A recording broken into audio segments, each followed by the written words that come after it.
धुळ्यात बनावट पनीर कारखान्यावर स्थानिक गुन्हे शाखेची कारवाई, तब्बल 300 किलो पनीर जप्त।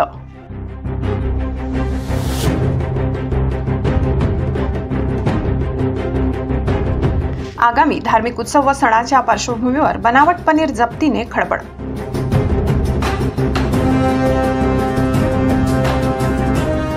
धुळे स्थानिक गुन्हे शाखेने गोपनीय माहितीच्या आधारे मोहाडी हद्दीत अवधान MIDC केमिकल व मिल्क पावडरच्या आडून बनावट पनीर तयार करणाऱ्या कारखान्यावर छापेमारी करण्यात आली आहे। अंदाजे 300 किलो बनावट पनीर जप्त करण्यात आल्याने आगामी सर्व धर्मियांचे सण उत्सव पाहता खळबळ उडाली आहे।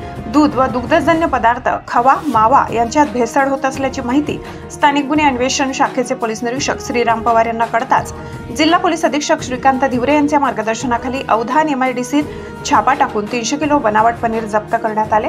गुन्हे शाखेने केलेल्या कारवाईत संशयित हे फर्टिलायझरसाठी उपयुक्त रसायनचा व मिल्क पावडरचा वापर करून पनीर निर्मिती करीत असल्याचे संशय आहे। घटनास्थळी अन्न व औषध प्रशासनासह पशुवैद्यकीय अधिकाऱ्यांना तपासकामी बोलविण्यात आले होते।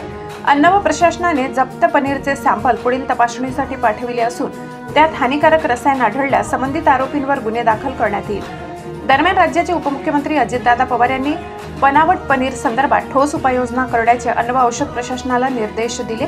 राज्यात सर्रासपणे बनावट पनीर उत्पादनाने राज्यातील नागरिकांचा आरोग्यावर परिणाम होण्याची शक्यता अधिक आहे।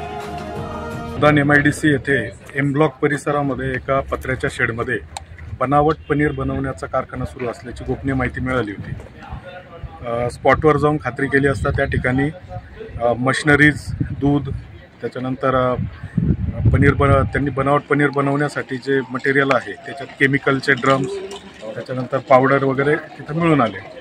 त्याची खात्री करण्यासाठी आम्ही तात्काळ फूड अँड ड्रग्सचे अधिकारी तसेच पशुवैद्यकीय अधिकारी यांना पाचारण केले।